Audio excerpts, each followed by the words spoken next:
Hi there, boys and girls. I am so excited to be reading this book to you today. It is one of my students' favorite books from past years. It is called Martina, the Beautiful Cockroach. And beneath the title, you'll see it says A Cuban Folk Tale. And a folk tale is a story that's been passed down through word of mouth over years. So sometimes what happens to folk tales is they can change a bit over time. And it also says that it's specifically a Cuban folk tale, which means that it's from the island country of Cuba, which is an island off the coast of Florida. So, without further ado, we will read our book that is retold by Carmen Didi and illustrated by Michael Austin.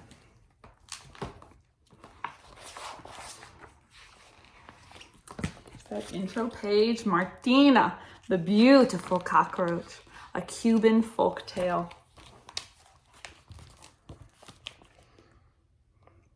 Martina Josefina Catalina Cucaracha was a beautiful cockroach.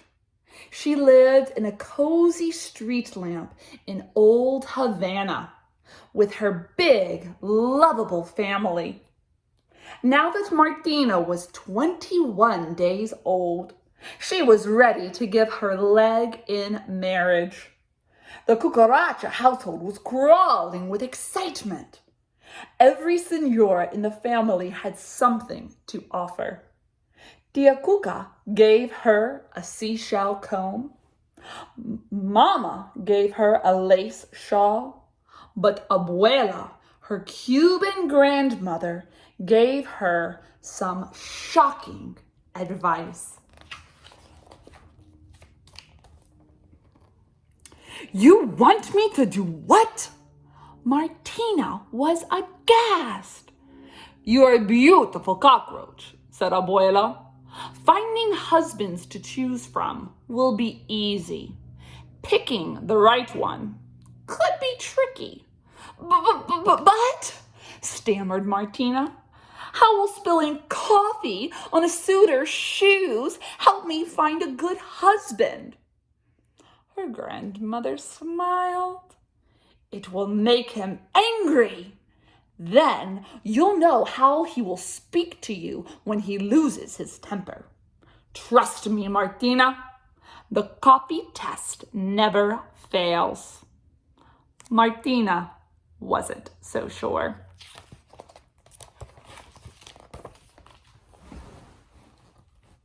Meanwhile, Papa sent El Perico, the parrot, to spread the word. Soon all Havana, from the busy sidewalks of El Prado to El Moro Castle, was abuzz with the news. Martina, the beautiful cockroach, was ready to choose a husband. As was the custom, Martina would greet her suitors from the balcony, under her family's many watchful eyes. Daintily, she sat down and crossed her legs, and crossed her legs, and crossed her legs. She didn't have long to wait.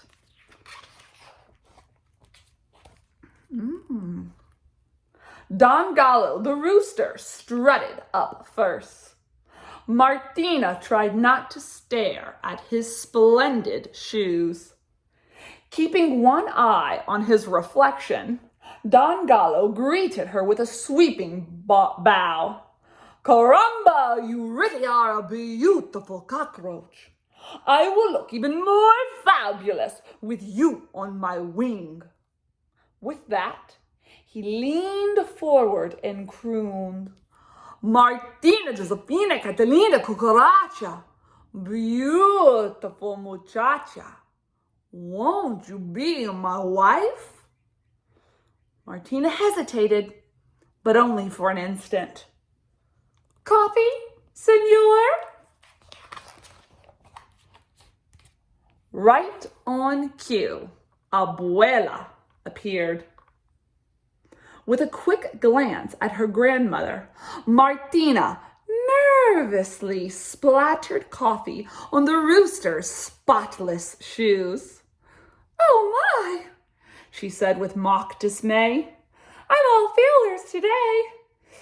"Kee-kee-kee-kee-kee!" The rooster was furious. "Clumsy cockroach! I will teach you better manners when you are my wife." Martina was stunned. The coffee test had worked. "A most humble offer, senor," she said coolly, "but I cannot accept. You are much too cocky for me." Look who has come along now. Don Cerdo, the pig, hoofed up next. His smell curled the little hairs on Martina's leg. "What an unimaginable scent," Martina wheezed. "Is that some new pig cologne?" "Oh no, señorita. It's the sweet aroma of my pigsty. Rotten eggs, turnip peels, stinky cheese." Don Cerdo licked his chops and sang, "Martina Josefina Catalina Cucaracha, beautiful muchacha. Won't you be my wife?" Martina had already left in search of the coffee. She wasted no time with the pig. "Grunk, grunk," squealed Don Cerdo as he dabbed the little coffee on his shoes. "What a tragedy for my poor loafers." "He really is quite a ham," thought Martina. "Calm yourself, senor. I'll clean them for you." "I'll say you will," he snorted. "When you are my wife, there'll be no end to cleaning up after me." Martina rolled her eyes in disbelief. "A most charming offer, senor," she said dryly, "but I must decline. You are much too boorish for me."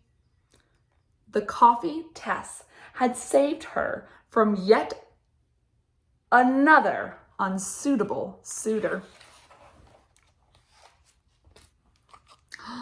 Who do we have next? The pig was scarcely out of sight when Don Lagarto, the lizard, crept over the railing.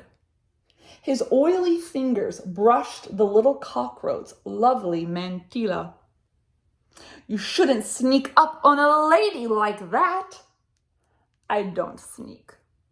I creep," he said, circling Martina. For some reason, this fellow really bugged her. "I've had enough of creeps for one day," said Martina. "Adios." "But I need you. Wait." The lizard fell on one scaly knee and warbled, "Martina Josefina Catalina Cucaracha, beautiful muchacha. Won't you be my wife?" Martina sighed. "Let me see if there's any coffee left." Oh, wow. I wonder how he's gonna react. This time, she wasn't taking any chances. Martina returned with 2 cups of coffee for the lizard. "Psst, psst," he spat. Don Lagarto was livid. He changed colors 3 times before he finally found his true one. "And to think," he hissed, "I was going to marry you." Martina stared at the lizard. You could have heard a breadcrumb drop. "Food for thought, senor," Martina said icily, "but I refuse. You're much too cold-blooded for me."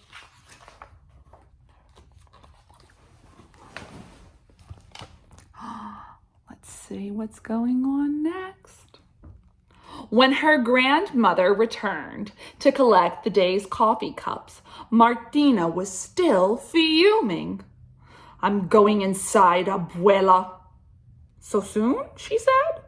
"See, I'm afraid of whom I might meet next." Abuela drew Martina to the railing and pointed to the garden below. "Well, what about him?"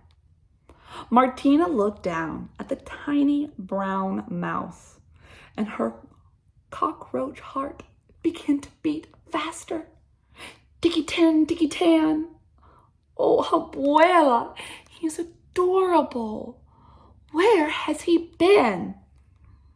"Right here, all along." "What do I do?" Martina said. "Go talk to him and just be yourself," said abuela. Oh, do you see the mouse? Martina handed abuela her penita and mantilla, then scurried down to the garden. The mouse was waiting. "Ticky-tan, ticky-tan. Hola. Hello." His voice was like warm honey. "My name is Perez." "Hola," she whispered softly. "I'm Martina, the beautiful cockroach," he finished for her. "You think I'm beautiful?" said Martina. The little mouse turned pink under his fur. "Well, my eyes are rather weak, but I have excellent ears. I know you are strong and good, Martina Josefina Catalina Cucaracha." Then he squinted sweetly. "Who cares if you are beautiful? Ticky-tan, ticky-tan. Martina, don't forget the coffee." It was abuela.